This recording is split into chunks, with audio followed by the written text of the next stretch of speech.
नमस्कार दोस्तों, स्वागत है आपका मेरे चैनल पे। दोस्तों, जैसा कि आप जानते हैं कोविड-19 चल रहा है, तो ऐसे में बहुत सी इकोनॉमी को लॉस हो रहा है और ये थोड़ा आगे भी चल सकता है जब तक इस समस्या से पूरी तरह से छुटकारा न मिले। तो ऐसे में दोस्तों ये संभावना बनती है कि डिफेंस बजट के अंदर थोड़ा बहुत कट करना पड़ेगा या फिर ज्यादा भी हो सकता है। तो ऐसे में हमें दोस्तों एक चीज का ख्याल रखना होगा कि जो हमने मॉडर्नाइजेशन प्लान किया है आर्मी, नेवी और एयरफोर्स के लिए, वो कंटिन्यू चलता रहना चाहिए और जो भी मेजर लिए जाने चाहिए वो इस तरह से होने चाहिए कि इस प्लान के अंदर कोई भी फर्क न पड़े। तो दोस्तों क्या होना चाहिए और क्या हमने पहले से किया है इसके ऊपर, उसी को देखते हुए आज बात करेंगे।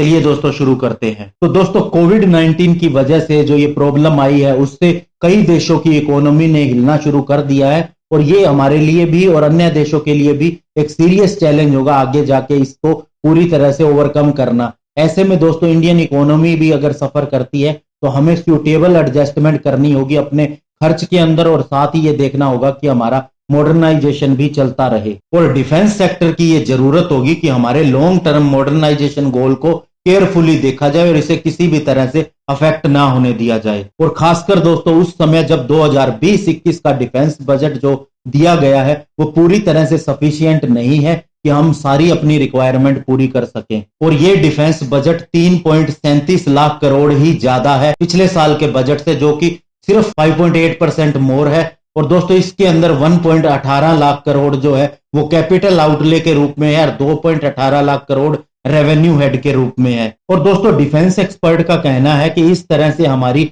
मेजर एक्विजिशन जो हमने करनी है वो अफेक्टेड होंगी। और दोस्तों नेवी 2012 से ये डिमांड करती आ रही है कि डिफेंस बजट का कम से कम 18% उसे मिलना चाहिए, जो कि अभी 13% है। और इसके अलावा दोस्तों बजट के अनाउंसमेंट के जस्ट बाद इंडियन आर्म फोर्सेस को एक्सपर्ट्स ने यह कहा कि उन्हें अपने एक्विजिशन के नए प्लान के ऊपर सोचना चाहिए किसी भी तरह की इक्विपमेंट और वेपनरी के लिए। और दोस्तों जैसा कि अभी कहा जा रहा है कि डिफेंस बजट के अंदर 20 से 40% तक कमी आएगी, तो इससे दोस्तों ये रिडक्शन 40,000 करोड़ से 80,000 करोड़ तक जा सकता है और इससे हमारी जो एक्विजिशन हमने करनी है इस साल के अंदर उनके ऊपर बुरा प्रभाव पड़ेगा। तो दोस्तों ऐसे में हमें रीएडजस्टमेंट तो करनी पड़ेगी, लेकिन दिमाग में एक बात रखनी जरूरी है कि हमें अपने मॉडर्नाइजेशन प्लान को चेंज नहीं करना है, जैसा कि हम अपने पास्ट एक्सपीरियंस को देखते हैं। और दोस्तों 1962 के इंडिया चाइना वार से पहले हमारे डिफेंस सेक्टर के ऊपर ज्यादा ध्यान नहीं दिया जा रहा था और एक बेसिक वेपन भी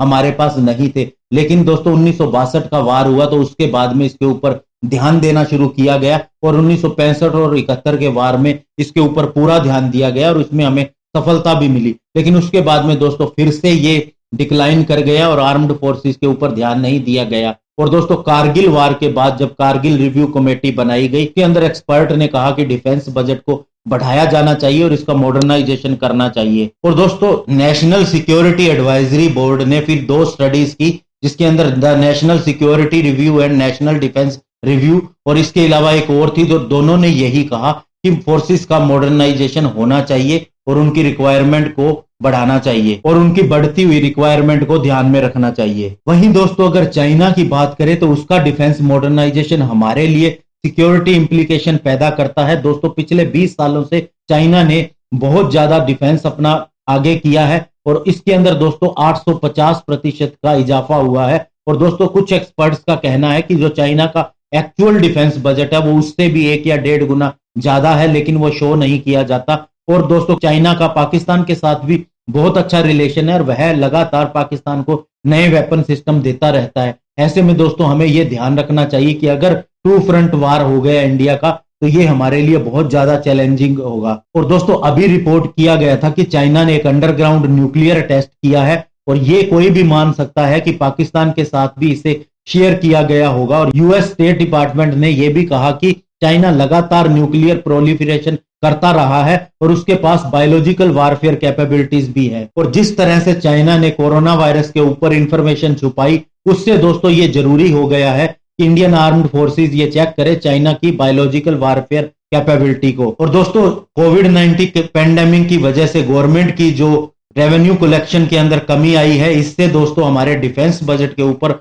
बहुत बुरा प्रभाव पड़ेगा। और दोस्तों सीडीएस जनरल बिपिन रावत भी अब एक टास्क के ऊपर हैं कि किस तरह से कैसा एडजस्टमेंट किया जाए कि इसका हमारे मॉडर्नाइजेशन प्रोसेस के ऊपर बहुत कम इफेक्ट पड़े। और अभी आर्म्ड फोर्सेस के अंदर दोस्तों आर्म्ड फोर्सेस की संख्या को कम किया जा रहा है और मॉडर्नाइजेशन के ऊपर ज्यादा ध्यान है, तो ऐसे में इसी के ऊपर हमें ध्यान रखते हुए अपने बजट को देखना होगा। दोस्तों आपको बता दें कि आर्म्ड फोर्सेस के मॉडर्नाइजेशन के लिए एक long term integrated perspective plan यानी कि LTI PPP बनाया गया था और इसे मिनिस्ट्री ऑफ डिफेंस के द्वारा अप्रूव भी किया गया था और ये प्लान 2027 तक चलेगा। और इसके अंदर दोस्तों मेड इन इंडिया का प्रावधान भी रखा गया था कि हर एक प्रोजेक्ट को कोशिश होनी चाहिए कि वो इंडिया में ही बने। और अब दोस्तों जैसा कि अब स्थिति चल रही है, ऐसे में दोस्तों हमें इसके ऊपर ज्यादा ध्यान देना होगा क्योंकि ये हमारे लिए कॉस्ट इफेक्टिव भी है। और दोस्तों मॉडर्नाइजेशन करते हुए हमारे लिए नेशनल सिक्योरिटी इंटरेस्ट का भी ध्यान रखना जरूरी है।